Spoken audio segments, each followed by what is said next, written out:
Welcome to Flat Earth Debate Live. I'm your host, Nathan Oakley, and if you are new to this channel, or you've not done so already, then be sure to subscribe, hit the bell notification icon and join button if you'd like to become a Nathan Oakley 1980 channel member and keep up to date with the Flat Earth Debate. If you would like to support the channel, there is a super chat that runs alongside each of these shows while they are live, and there's also a PayPal, Patreon and crypto link in the info box below the video. Also below this video, you can get £50 for swapping your UK electricity supplier to Octopus Energy, and this is of particular note if you drive an electric vehicle.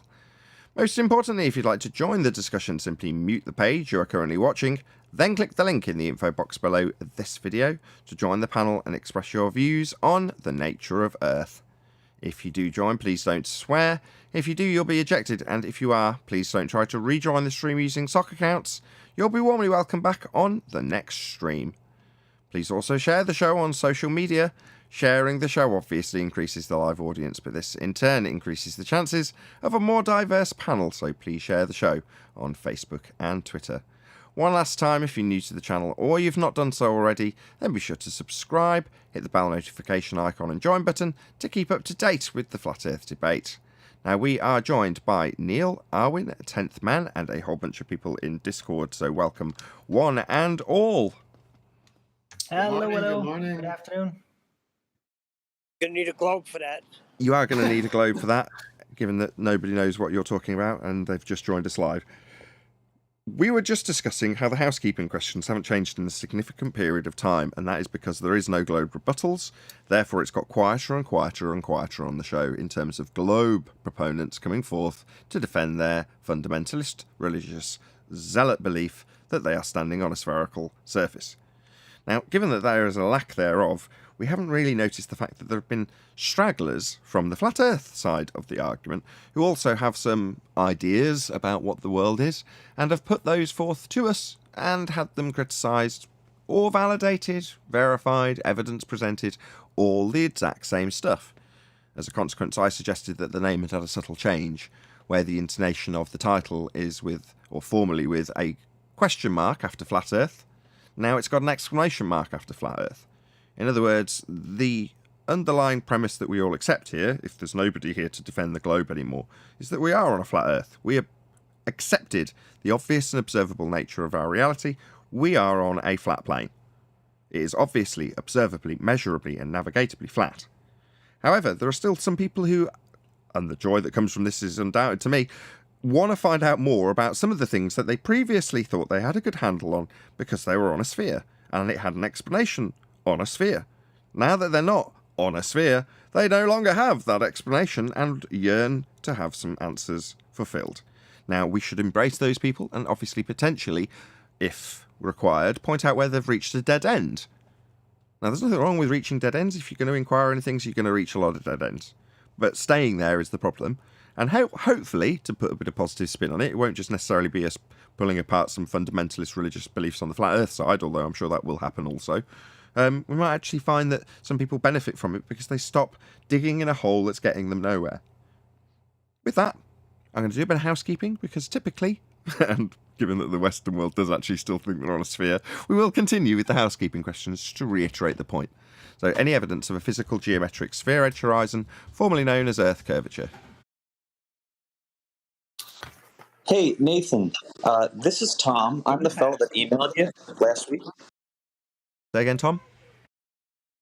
I'm the fellow that emailed you last week, asking to be on the show. Oh, what a coincidence. Yes, indeed. I should have mentioned you, Tom. Very good to have you. Yeah, so I'm here, to ask about, your beliefs and defend my fundamentalist religious belief in the globe Earth. Unfortunately, like I mentioned, I'm across the pond. I am East Coast time. So we have dipped very much into the workday. I might have to swing back Monday instead. But I just wanted to hop on to ask, do you typically come on 1 p.m. UK time, or does it kind of vary? It's actually 2 UK time, but there's a pre-show that starts before if you wanted to get here earlier than that. That starts about 20 past the hour. And remember, we're in the middle of a time zone change, so our time zone is going to change after Sunday. Theirs already changed. Yeah, I tend not to follow that because my phone just adjusts on its own, so I really never know. So to be short, on Monday he'll appear an hour earlier. Is what I'm saying. Oh, that Yeah. would be ideal. Yeah, because I can typically it's 10:05 a.m. here, so I can typically get away with dipping in from 9 to 10 on a work day, but 10 to 11 is a bit tougher. I'd have some Well, let's explaining to not do. waste time. Let's not waste time. Get on with it. No, I think he's saying he's going to duck out any minute because 10 to 11, which is his time frame right now, is his busiest time of the day. So he's essentially excusing himself, but making me aware that he has actually joined and giving us a heads up, which is kind of him. Yeah, that's all I wanted to do. Let you know I'm here. I intend to come on and chat, so I'll swing back, I guess, 9 a.m. my time on Monday. Perfect. Feel free to hang around, even if you're just listening in, or do whatever. There's no obligation either way. But pay close attention. I know you're a regular watcher and you're not unfamiliar with the show, so much of what I say may be directed at the audience as though they are you. So don't assume that I don't realise that you have listened to the show. Yeah, no problem. I appreciate it, Nathan. Everyone else, have a good one. Sure. So for the audience's benefit, from my understanding with Tom, he's actually sitting on the fence, but making more of an apology for the globe belief he still holds, as opposed to fighting for that corner in a vehement way that we typically see. That was at least the impression I got from the emails that I've read so far. So I could be wrong about that. And again, maybe that was a white flag being held up, and he was like, I've still got the fundamentalist religious zealot belief, was the way he phrased it. Well, I think that's more of a disclaimer that he's on the path that might be a bit less argumentative, shall we say. We'll see come Monday. I got excited for nothing. to chime in, because I didn't dip off. I'm a firm believer still in the heliocentric model. But what I've done over the past year or so is just kind of look into flat Earth. I find it very interesting, and haven't been convinced as of yet. But then knew two people in real life who are flat earthers, and one of them was more of a send YouTube video and documentaries type. The other one would engage, more verbally, and said eventually, hey, I'm not really an expert. Why don't you talk to some experts? He gave a few names, and Nathan Oakley was one of them. So I emailed some folks, and Nathan, to your credit, you were like, yeah, just hop on. Anyone can hop on. So what I hope to do is just kind of, talk about our different claims here on Monday. I'm frankly very interested in the epistemology of it all, because it seems like, my standards of evidence or burdens of proof or ways of just thinking through things are very different from a lot of people that I've talked to in the flat Earth community. So maybe we could start there, whatever. But I'm so tempted to just stay on, because I really like talking about this stuff. It's much more interesting than the thing I do in real life. But I'm really going to have to hop off. So hey, have Tom, a good day, everybody. Tom, before you go, it's 10th Man. How you doing? It's who? 10th Man. How you doing? Good. How are you? Good. Just one question before you come Monday. Do you consider curved as straight and straight as curved, or is there a distinction between the two before you come on Monday? Curved and straight is the same thing. I'd be tempted to say they're different, except I feel like if I talked to someone who was big into general relativity, they might say something different. I honestly have no idea. That's fine. Just you personally. No, that's a sufficient answer. He's trying to excuse himself, 10th. I think that's good enough. Fine, no worries. No, I appreciate it. Sorry I can't talk longer. Like I said, very tempted to, but don't want to get fired today. Maybe another day. So have a good one, everybody. It should be fun. I look forward to speaking to you again, Tom. Good to make the acquaintance or make the introduction. Thank you very much. Well, I thought he was going to leave earlier, but it sounded like he had a little bit more time, so we'll just wait till Monday. We chewed it out with pleasantries, which is how it should be. No, he seems like a very decent person. Yeah. Well, I look forward to telling him about our epistemology. We ultimately adhere to the scientific method and natural laws, things that are empirical in terms of our evidence and our logic when it comes to making our assertions about the obvious and observable nature of reality.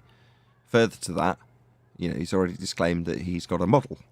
Well, okay, we all know where this is going to go. He may not know where it's going to go at this stage, but we already know the outcome for the most part. Well, that's why. You're going to find out soon enough. That's why I asked the question, is straight and curved? And if he can distinguish between the two, we should have a wonderful time. But if he can't tell me straight is straight and curved is curved, then he's going to be no different than the ballers. Yeah, but he also hinted that he may appeal to geodesics during his argument. Again, we already know where this is going to go. No, you're missing my point. I'm not going that deep into it. I just want to know definition of straight and curved here on Earth. Okay. When you go buy something. Sure. Well, already he's disclaimed, to me they seem like very different things, and he'd be right. Thank you very much. Any evidence of Earth curve? No. Well, you need R for that, and there's no evidence for R. In the math. Yeah, in the math. In the fairy tale. AKA... in a lullaby. It's not even all the math. It's just their math, by the way. AKA their model. Not evidence. Math their is model. not evidence. When we say in the math, yeah? So already the guy, the chap that was here a moment ago, I've forgotten his name already. Tom. No, Tom. Right, indeed. He's already disclaimed, I want to talk about the epistemology and your model. And my model, and where we have disagreements. Okay. Now, you've asked him, is bent straight, and he's gone, they seem like very different things, but then again, general relativity. Okay. So we already know what the argument's going to consist of. Where it falls on its arse. We already know all the aspects that it's going to be covered just in that brief summary. Right? So when we say, only in the maths, where's your R value? Where's the Earth curve? You're going to need R for that. Only in the maths is the response from, admittedly, the people on the flat Earth side who are giving an answer to a question that's posed to globe believers. But ultimately speaking, that means only in your model. Yeah. Correct. Yeah, exactly. And that answer was quite loaded, as you're saying now, because see, if on Earth you go to Home Depot and say, can I get a straight piece of wood? The guy helping you is saying, well, you mean general relativity straight? In the math, my model straight or actual straight? No, that doesn't happen. But then when they come out with a warped board, you know right away, hey, that's not straight. Oh, no, the clerk told me due to general relativity, this is straight, so it's straight. Okay, yeah, I don't tend to want to deal with pseudo-Riemannian for space-time bending because we don't live in a fourth-dimensional space-time based mathematics.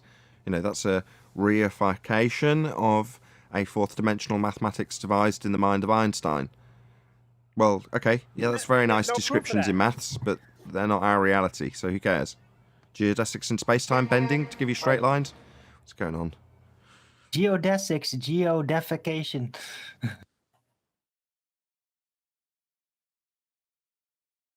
Yeah, but see, that's the whole but that's the whole point, because when I'm talking to people who believe in the model, they're going to jump to that parroting of what they were taught in school. They don't even know what they're saying. But I said, wait a minute, can you show that? Or is this just a model? What is this 4D space-time, and why does it change what straight is? It doesn't. And when no, I know it doesn't. That's the whole point. This is the way I break it down with people. I'm just having a little back and forth here. So when and I can't wait for Monday, actually. When someone goes immediately to geodesic and 4D space-time, they know a lot more than they're leading on, and they're in the math. They're living in the math. That's why I asked the question, do you have a rock-solid definition of what straight is?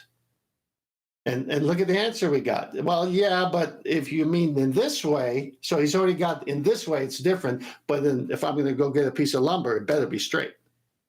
Yes, we've immediately transposed the question from is straight the same as bent? Very simplistic question that can be answered in terms of reality. And we're immediately moving into Narnia.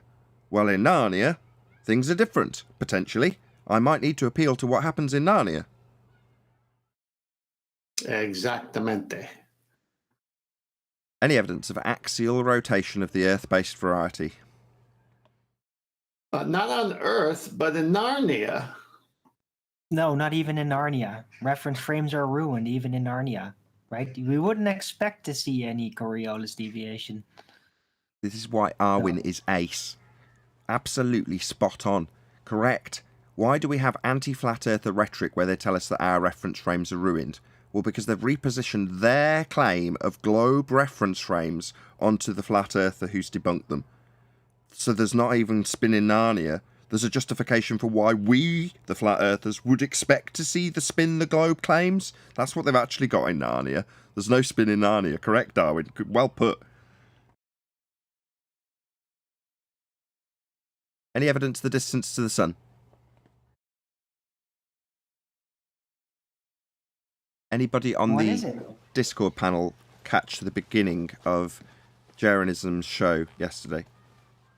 I caught the end. I caught the end. I caught it from about a third of the way in, I think. I just didn't catch what they said about the moon, and I asked the chat, and they were like, yes, they did cover it briefly, but no one filled me in. Did anybody catch the beginning part? I saw the whole thing up until RV kind of dropped, and then they still had like an after hangout with a lot of people came in. I didn't actually listen to that. Perfect. So you got to hear presumably the challenge be presented or summarised by Jaren or someone, and then the explanation given for Dave Weiss's text to a friend about how I always say the moon, I don't know what the moon is. Did that get covered? If so, can you remember what was said, Darwin? I must have missed that part. I'm sorry. I didn't know it was gonna be a stream. I just like bumped into it in Skype chat. Somebody posted. It's like, hey, what's this? And then I started watching. So I might have missed like the beginning part where that happened. Jeez, I thought we just established that before I asked you the question. Okay. It was a huge show, like 3 hours. Yeah, that's why I asked. Okay, fine. Oh, sorry, I'll take it all I'm back. sorry. Arwen's not ace. Chocolate teapot. Yeah. Well, that leaves me a bit stymied then, because I thought somebody would say, oh, yeah, this is how he justified it. I mean, I got to hear the other stuff, which I kind of predicted what he would say, and I was right. In other words, there'll be something in his past that's justifying his use of spirals, or he'll, show how he came to do the research. He was a bloody hypnotist. Didn't know that. But, learn something new about some people every day. So, his former career doing exactly that. Yeah, I think that's a reasonable justification for having a spirally logo. You know what I mean? But that's not as interesting as the actual nature of reality context that Dave has actually aligned with us. And it's an interesting one, because I was banging the drum of RV, mainly because he was getting so much crap in the comments. But there we go. You can't help how people feel about these things. It's passionate people we're talking about here. I do remember a part where David Weiss was trying to explain like how he saw that perhaps the sun, that it had an original point and that would, through the domes or something like that, would reflect into another apparent sun in another region. I did catch that part of his explanation. I thought it was pretty decent. I see. But not about the moon. No, but no, that's fine. That's good enough for me to go from. So he's given his speculation. I mean, I did catch in the latter part of the show him explaining that he always disclaims that it's speculation, although he didn't. He did the same thing in the show that he did in the text, which is to say, he started off by saying, "I always give a disclaimer to say this is speculation." Then he went on to say, "I didn't always give a disclaimer, but then I realised that it was necessary and started doing it." In other words, the first statement is technically contradicted by the second statement. That's just how Dave talks. So when he says in a text message, "I always say the moon, I don't know what the moon is," I could just imagine him doing exactly the same thing as he did in explanation on the show, which is then go on to say, "I used to just speculate about it being a point source in the sky without disclaiming that it's speculation." But like I said yesterday, when you're giving a shorthand text to a mate, you don't expect to have to pepper it with disclaimers. And that's the way I viewed that situation. Just the fact that DITRH actually did the exact same thing, which is make a declarative declarative statement that he specifically always gives the disclaimers, only to go on to say he didn't always give all the disclaimers. So him saying I always give the disclaimers is his way of saying now, currently, present tense, I always give the disclaimers. Again, that's just a linguistics thing. It's just how some people speak. But there we go. I said it yesterday too. Like, yeah, when you say it, I've always done it, then you're making a claim about past actions. But if you say I always do it, that is more like a colloquialism where you say like I'm always doing it now, right? No, but and is that this can in be text? confused. This is the only bit that annoyed me on a personal level, because the other things I find interesting just from a historical perspective in terms of the spirals, but this did annoy me from a personal perspective, because you're like, if you're texting back and forth with someone, you've got a good enough relationship to have their phone number and be texting them. At that stage, you're not pulling any punches with the things that you say to them. Generally speaking, you're well enough acquainted with them that you shouldn't have to expect to sort of watch your P's and Q's and give you disclaimers. You just, by that stage, in my opinion, you don't need to do that. But after the fact, now, I keep using this as an example. Between me and Anthony, when I'm talking about perfect globe proof with the lighthouse, contextually, I've played devil's advocate for the globe position when the argument was put forth and we'd seen the lighthouse flashing away about 32 miles distance, right? And I've said, because you can't see any of the surroundings and this, that and the other, and because they're going to have the Batman Fresnel lens effect claim to be at the distance that you can see the flashing, they'll just claim it's a perfect globe proof. Now that was a 2-3 hour discussion with me, Spurs, my wife, Anthony and his girlfriend, all discussing this with me playing the glober, if you like, putting the other side of the argument across. So when I give him a shorthand, this will be used as perfect globe proof, I expect Anthony to know I'm detailing how I put the position forward as a glober when we're discussing it at the time of taking the imagery, right? But why would I say all that to him in a Skype message? Now that Skype message was seen by a third party. That would be to say that he shared the screen, Anthony, that is. Someone else saw it and screen capped it. And then went, contextually, I can spin this into Nathan saying there's a perfect globe proof out there, which is precisely what they did.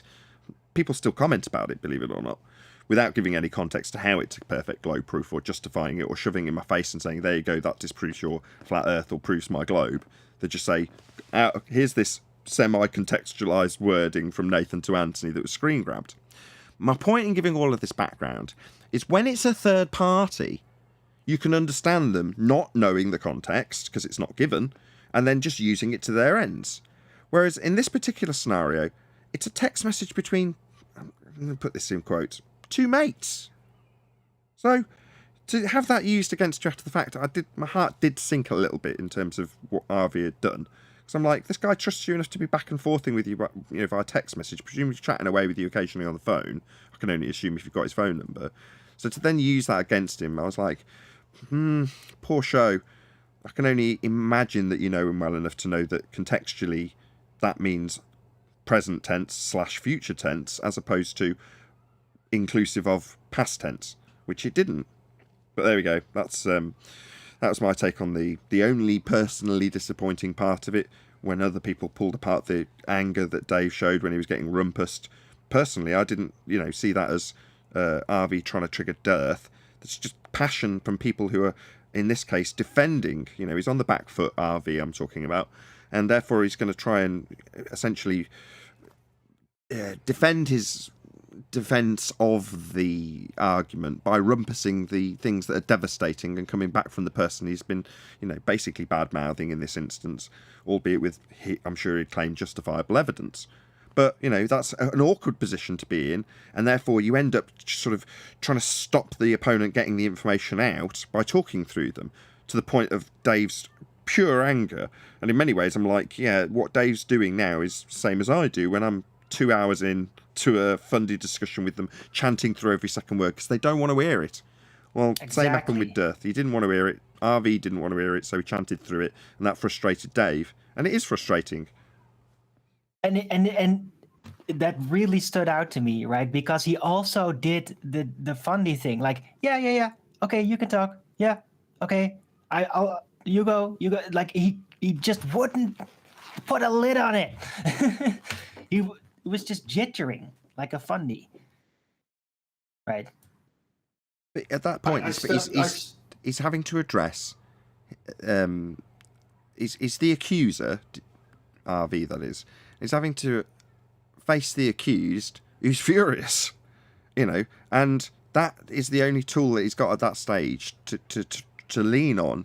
So it is I'm stammering because I'm basically bad-mouthing RV and saying he's using debating tactics. We know what they are, and when you see the word rumpusing go past in Jaren's chat, you're like, where does that word originate? Yes, rumpus is the technical origination of the word rumpusing, but to see that, it means that people have watched the debate and they know that tactic, and it's being employed by RV. So you go, okay, he's rumpusing him. Why? Well, because he's on the back foot. Same reason everybody rumpuses. I had to step away for a minute, but are we talking about the spiral logo that got the attention? And David said it's this, and someone didn't believe him with the answer he gave. Is this what this is all about? Yeah, moreover, I'd managed to segue away from my failure to actually pick up on the commenting regarding the luminaries, but we did get some vaguety from the chocolate teapot that is Arwen.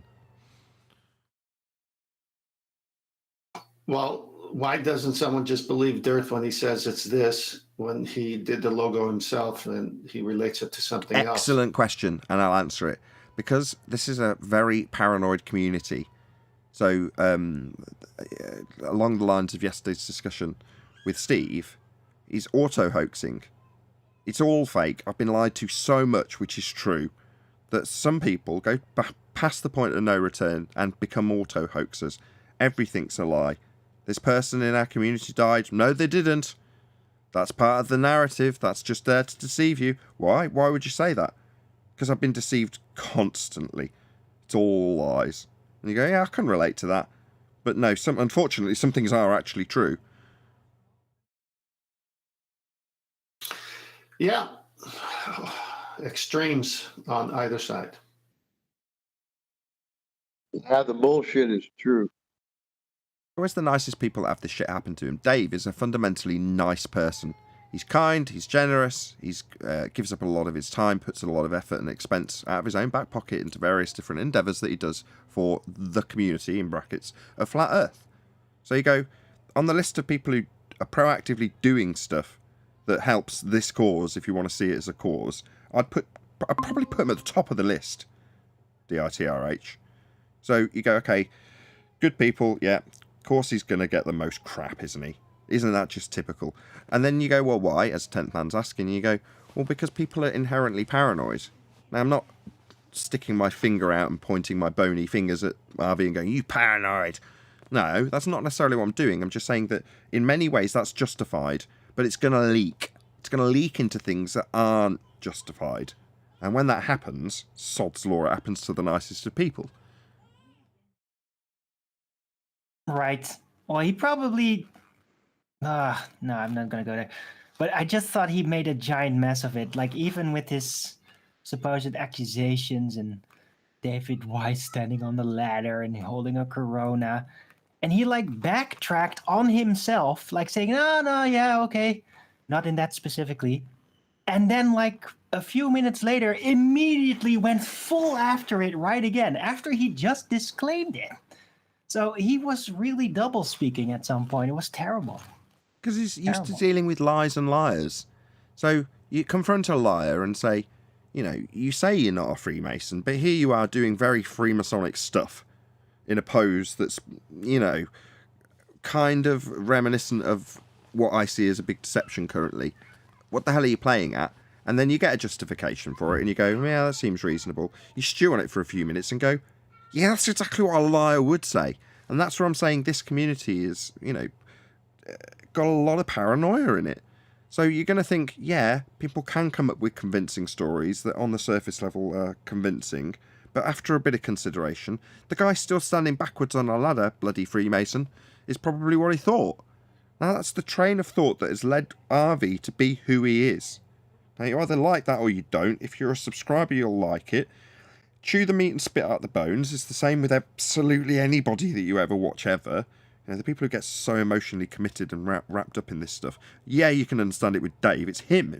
That's being talked about, right? So you can relate in that regard. But for everyone else on the periphery, like, don't make this a bigger deal than it really is. Harvey's doing what he does, and occasionally there's going to be people on his own side that get caught in the crossfire. How they address it and how they deal with it is often more important than the original allegation. That's true, but look, effectively, it is just thrill-seeking gossip, right? And when you do that to your own, you could consider that, and they really just explain it, that makes you look like an ass. Because, well, who's to say that the other people that he doesn't get to talk to don't have a good explanation for what he accused them of either, you see? And that's kind of like what got him so off guard with all of this. Sure. Yeah, I'm you not can like disagreeing. that. I'm not It's very disagreeing. exciting to watch it, but it doesn't mean it's true. You see? I agree, but I'm saying he's presented his evidence, and, you know, when you stack up a whole load of circumstantial evidence, you can build up a picture that isn't necessarily the real picture. Now, some might say that even with a justification, so let's take the most overt, you know, something that could be presented with evidence, i.e. hypnosis being the justification for spirally logoing, right? In other words, if you're adept at that profession, you're going to have a good idea about what sort of logos are used and why they're being used. And then you want to nod to your past in that regard, put it in your logo. All of that is perfectly justifiable, right? And once explained, you kind of go, okay, that does make sense that you would use that. Doesn't necessarily mean you're just trying to plant it in there for Freemasonic reasons. But then you add that to, and you can see how the circumstantial evidence builds. You say, well, this is definitely a Freemasonic thing to do, standing backwards on a ladder. You know, it's not a common thing to do, let's be honest. And Dave Weiss saying, well, there was no chairs. You know, I was standing on something because there was nothing else to stand on. You know, it's a workshop, so there's nothing else around. You know, for most people, they'd go, seems reasonable. For somebody who's in an arena where they're constantly showing the world the lies they've been told, they're going to go, I still see lies here. Okay, there's not a lot you can do about that if you're in Dirth's shoes. You know, you kind of have to throw your hands in the air at some point. When people are accusing me of being connected to the BBC because there's some dude, some reporter with the same surname as me, like, Oakley's not that uncommon. But there was a load of bullshit out there that I was associated with the BBC. So, you know me, I just played on it and said it was true, just to play it up, and made it more and more farcical. But there we go, you know, that's just how some people are. And at some point, for me, I had to throw my hands in the air and go, whatever, believe what you like. You know, if you're so crappy at your research that you can't figure out that guy's not related to me, and you still want to claim it, that makes you a Dumbo. But, you know, you can't keep telling Dumbos that they haven't done very good research. You tell them once, and if they still want to go, well, I just think you're lying. Well, go away and think it somewhere else then, because I don't care about what you think. So you're not connected to the BBC? That was the whole reason I came to your show. No, I am connected to the BBC. I know, but not in reality. Okay, so if I ever give the okay sign, and everyone knows what that looks like, they say that's 3 6s. But to me, it's just the okay sign. So if someone ever sees me do that, they're going to make up stuff. Really? Anybody got an opinion on this from the panel, from the Discord server?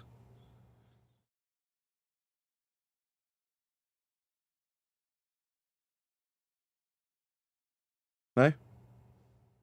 I just got into the this okay school. sign. Cleric, go ahead. No, sorry, just asking if you were asking about our opinion about the okay sign. No, the opinion on the infighting. See, the okay sign already got some traction.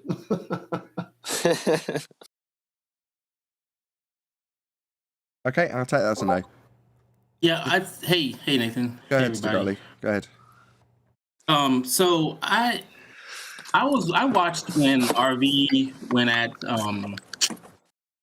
at Dell from Beyond the Imaginary Curve, and he trolled him like no other. You know, I like RV. I watch his stuff. I watch Dell's stuff. It's just like really you three really that I watch. But I do think that, and I didn't see all of what happened yesterday on Jaren's channel. So if somebody has any like an update on like how it all got resolved, I kind of cut out when DITRH got really upset at RV for trolling him and like rumpusing, which RV does on purpose just to like push buttons, I feel like. But when RV feels like he has a shill in his area, he really goes at him, like no holds barred. And I appreciate that passion too. So I'm kind of torn. I would like to know how it all got resolved, if it did. It's a good summary. I'm the same, because I can empathise with RV and sort of see how, or put myself in his shoes and say, how would he be perceiving this? And like you say, as far as he's concerned, he's like, no, I've got a shill in my midst, so I want to call him out and push his buttons and push him to the limit, because hopefully that'll mean he makes a mistake or contradicts something he said previously because he's angry, or whatever his motivation is for doing what he did. I keep saying it, that's RV, that's what he does, isn't it? That is just him, that's his MO. Yep, exactly. All right, I want to start one. Did it get resolved? I want to start one. Go on, 10th. Hold on, Stag, sorry. There's a lot of stuff about Russians and Russian videos in the news in the last few years. So RV stands for that. Why don't we start that and associate him with something that has nothing to do with his name, but can, if you want it and look for it. Yes, and I'm sure he's got a justification for his title in the same way DITRH has got a justification for his spirally hypnotic style logo. So, yeah.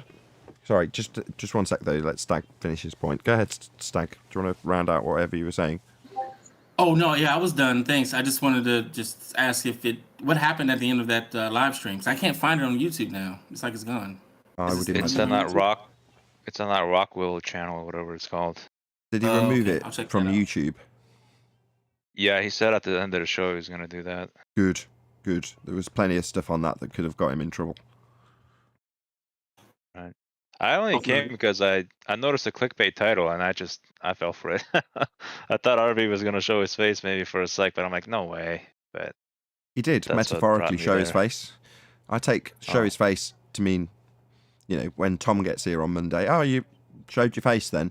Doesn't necessarily mean show your face. Right. Yeah, some people think if you show your face, you're telling the truth. Yeah, we covered this at the end of the last show.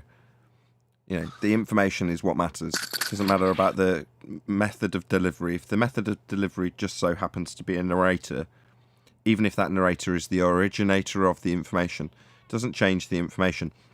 However, if you're peddling a fundy belief, then having a really glittery waistcoat and looking really trustworthy is really, really important.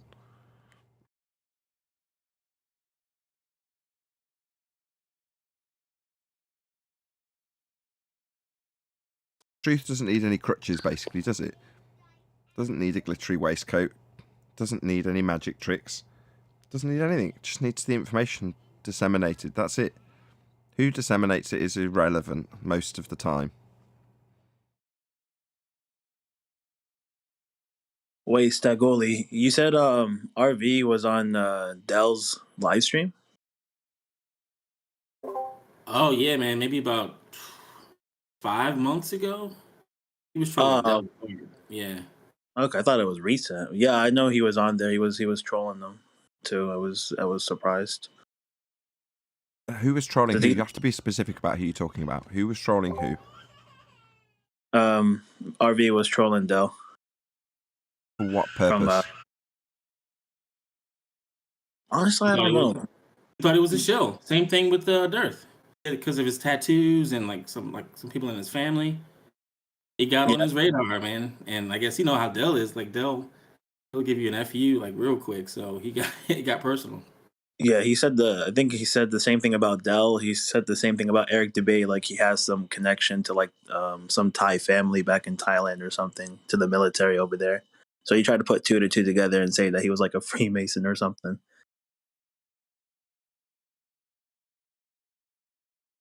Alrighty then. Well, thanks for the update.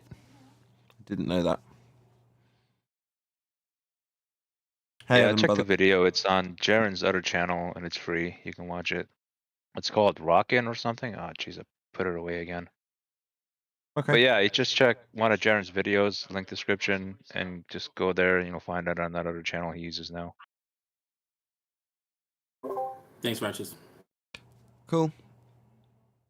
Hey, Adam. I don't know if we've got to say hello. Afternoon, guys. All right, Nathan. Hey, I Adam. was listening to that. I listened for a bit last night. It was.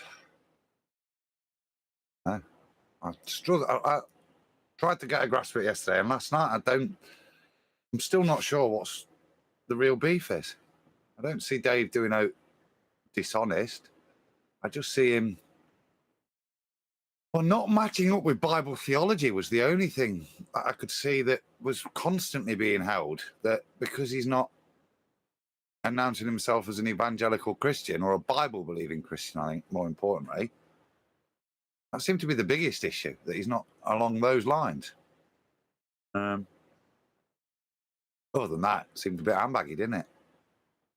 Yeah, that seemed to be the main problem. So he tried to pin Dave down on what his God was and who his God was and how important that was. And him not doing that then got focused on for a good chunk of time. I like Dave's response on that one. None of your business. Well, no, there was the flat earth opens you up to the creator. As for that, that's for you to go and have a relationship with him. It's got nothing to do with me. Yeah, well, it was nice. Very good. Very good. It was a good answer he gave. But precisely, once you get to realization that you've been lied to in terms of the nature of Earth, then beyond that, it's like, I'm not going to be your guru. I'm not going to tell you what the sky is. I don't know. And why should I know? Why should I tell you? I've highlighted that there's a lie. That's it. That's it. I can lead you to that information. I'm not going to spoon feed you what the world should be perceived as from there on in. Likewise, DITRH saying, I understand implicitly. Same as me. He's got exactly the same standpoint as me in this regard. I know there's a creator. DITRH knows there's a creator. Does he know the creator? Has he got a name badge that he's polished up for him or something? No, he hasn't. And he's not going to claim that he does have that or he can give you that. Now, contrasting that, you've got RV who says he does know and you should align with him. You're like, I don't know, that doesn't necessarily go over well either. At all, actually, but trying to be kind to RV.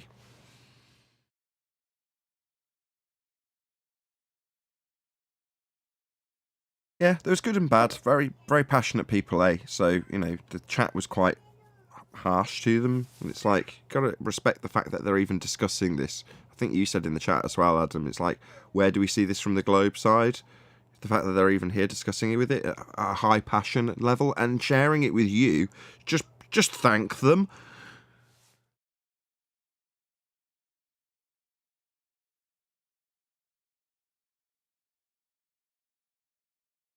That said, I will actually shout Jaren out. Thank you very much for tolerating my nonsense in the chat and sharing that with us. Because I felt privileged to be, seeing that sort of stuff happen. And I know Jaren sort of gave a few disclaimers to say, look, I know this has been a bit of a shit show today. I'm like, oh, well, actually, no, this is not a shit show. Yes, there's moments where there's people running at high passion levels and talking through each other and trying to trigger each other and all the rest of it. But all of that is very telling. And all of that was very useful for an audience to see. And in some ways, it might get people who carte blanche took a lot of what was said as good evidence from RV about things that we would align with him on, as not necessarily being as strong as you might have first thought when you see it presented against somebody who can actually sit there and go, no.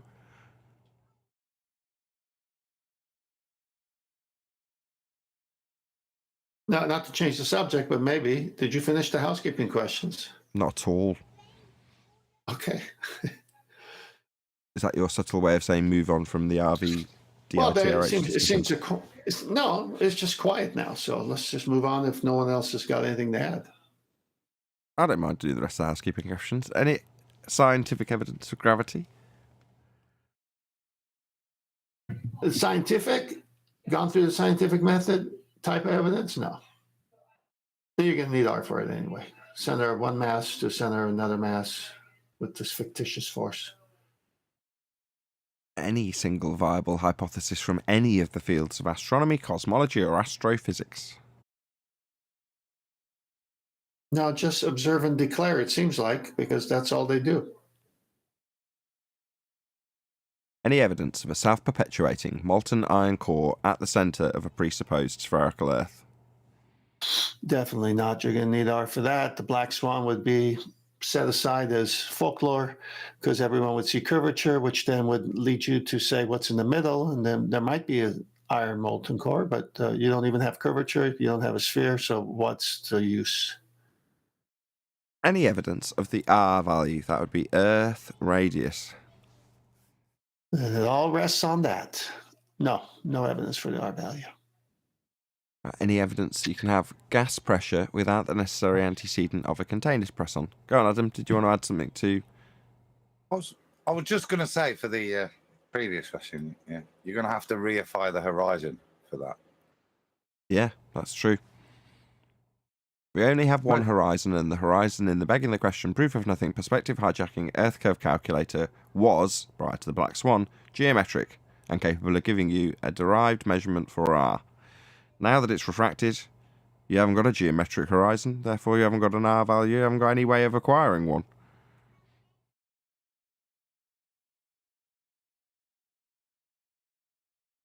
Gas pressure without a container?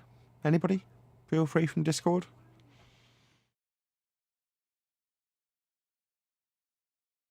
Impossible.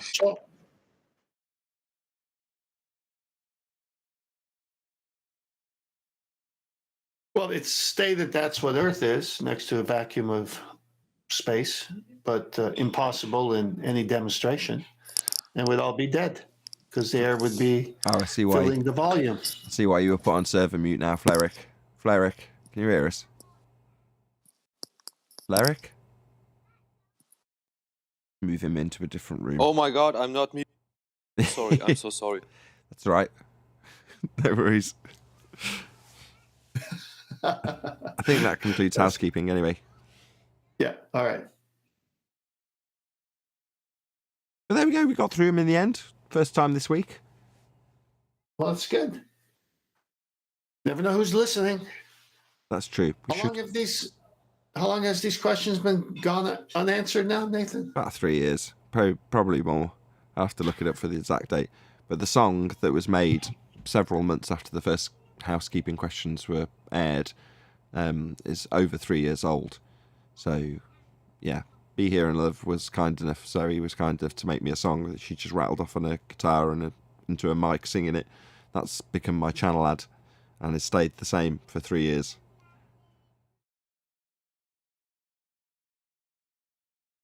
Yeah, you figure if they could answer just a handful of those. Just one maybe. Well, considering they've still piled in for the most part, I mean, we get the odd drip and drab here, there, and everywhere from people who potentially want 100 grand to come in and debate the Earth's a sphere. I'm not even kidding, ladies and gentlemen listening to this right now. That is the level that we're at now. But that's to be expected after 3 years of undefeatable questioning of the heliocentric model on a daily basis. You know, eventually, you're going to beat down your opponents if they can't overcome those questions. But you still get the odd person that's like, I want 100 grand in Bitcoin. yeah, I'll go and put my globe proof, not realizing that it's all been annihilated many years ago.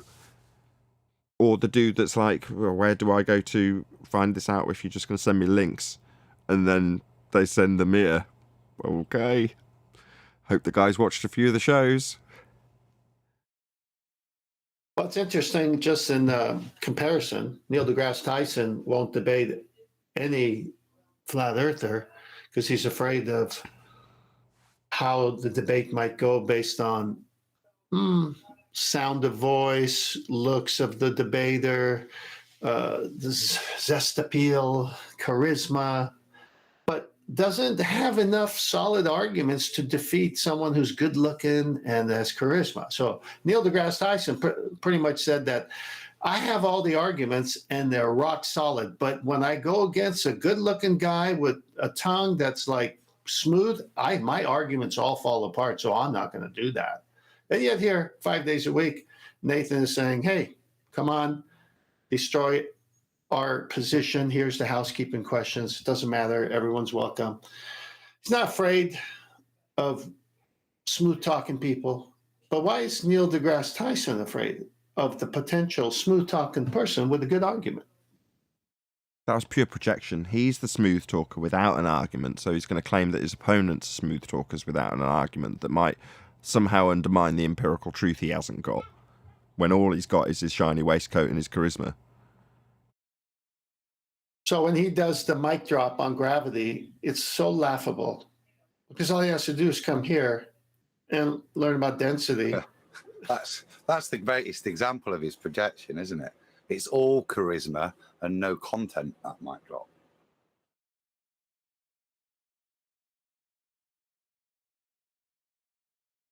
Precisely, Adam. Tenth Man just took the words out from my mouth. I was just gonna say that. I was gonna be like, he's probably gonna, one of his proofs for gravity is just probably gonna drop a microphone. Say, here you go. Yeah, and if he was stood in front of us, I'd say, all right, and if I hand you a helium balloon, will it do the same thing? Or if we were standing outside, I'd look up at the clouds, and I'd go, are they doing that, those clouds? They don't seem to be going down. What gives?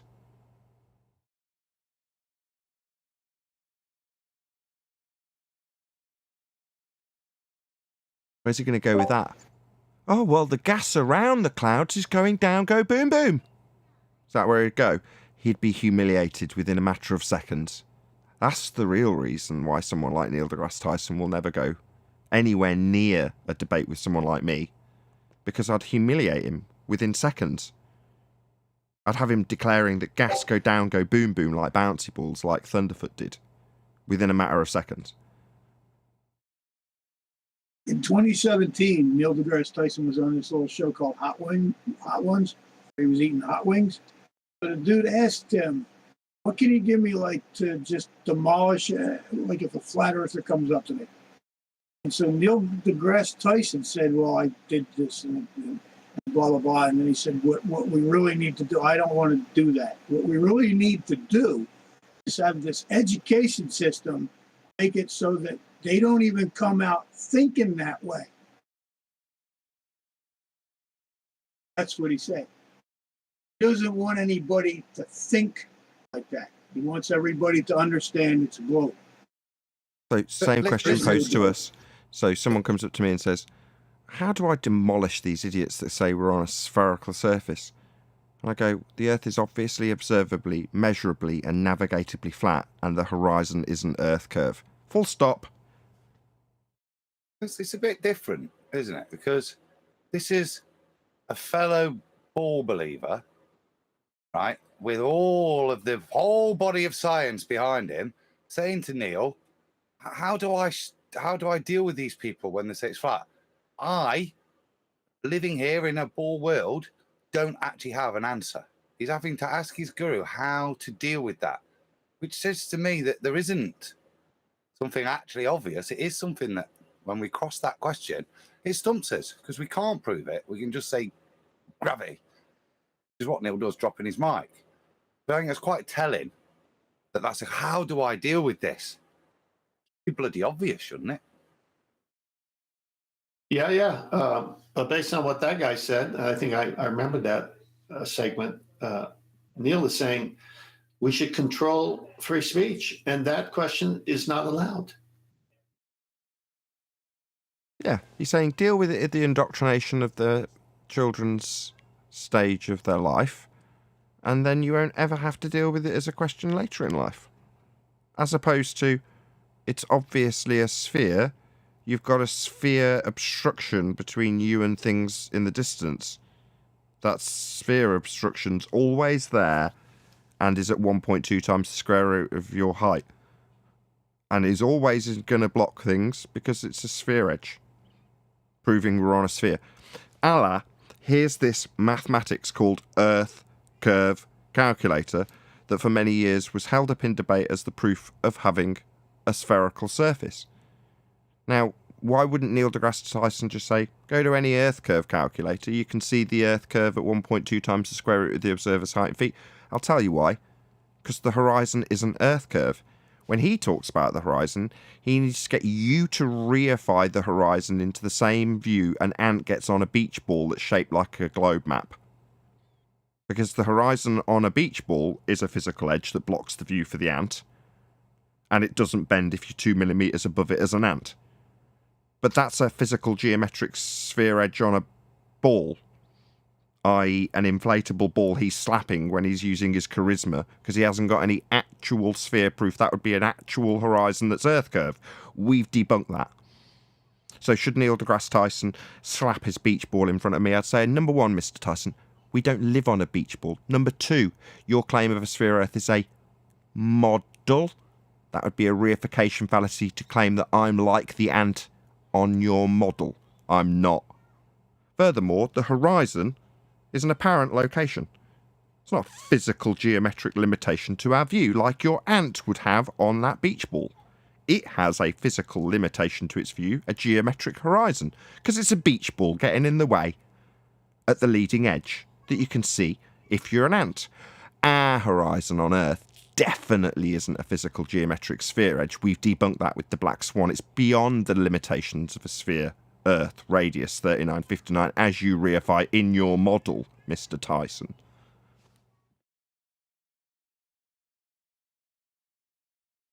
Yeah, he blames the education system not doing their job.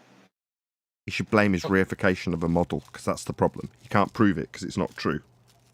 He starts with a statement of fact. That stuff is flat.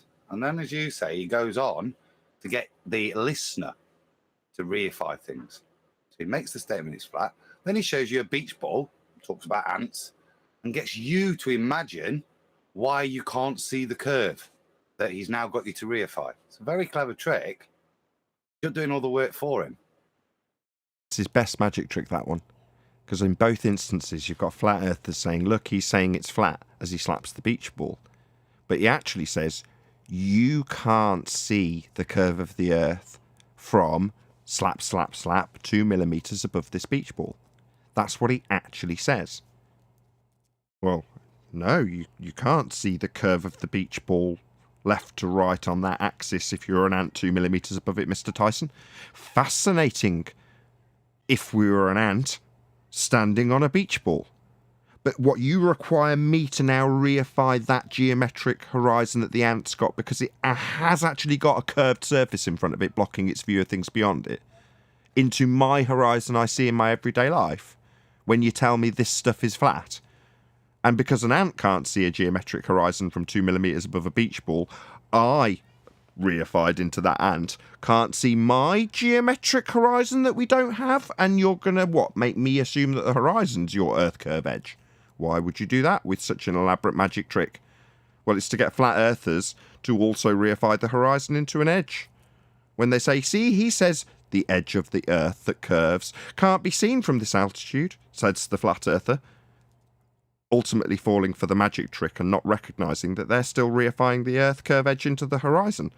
When flat earthers say, we see too far, what, too far beyond what? The horizon that's not an Earth curve edge that you're still reifying into a physical geometric position that we can now see beyond, therefore too far? No, you've also fallen for the magic trick and not noticed that you're now reifying a horizon that you see in your everyday life into a geometric sphere edge known as Earth curve. Clever trick, best trick Tyson's done, in my opinion. And where does he get off saying 99% of the Western world believes in heliocentrism, that the education system has failed?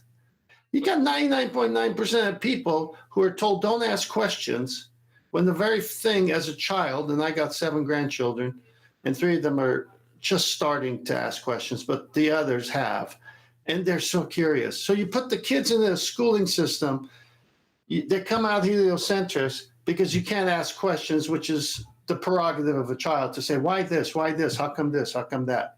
And he's complaining that he doesn't have 100% brainwash, but he's got 99.9, and he says it's failed. That's exactly it. It has failed, hasn't it? Because it's the point of the system is for us to comprehend. If we don't just comprehend and repeat, it's failed. If we question the narrative, the education system has failed. That sums up what he views the education system is for. It's to produce drones, not critical thinkers. Precisely, I couldn't have summed it up better myself, Adam. They want you to listen, comprehend, and repeat. That is what a comprehensive education is for. If you produce worker bees that think they're philosophers, then you've got a very big problem with your comprehensive education system, because they shouldn't be leaving that system without the comprehension that we're on a sphere. They're supposed to have comprehended that we're on it, so if they're questioning it, that's a big problem. We need to address the comprehension of these kids, because they're not comprehending it. Yeah, exactly, Adam. But with that, I'm going to say, first and foremost, a huge, massive, enormous thank you to both Discord and G+ for making today's live show possible. If you are watching this on either Nathan Oakley 1980 or Nathan Oakley premiering streams, then stay tuned, as there will be an after show to follow. Unfortunately, if you are watching this live, this is where we bid you farewell. A huge, massive, enormous thank you to all of you who smashed the super chat, liked, commented, shared, subscribed, and all that good stuff. Once again, stay tuned if you're watching on a premiering stream. I've been Nathan Oakley, and I will see you all in the next video.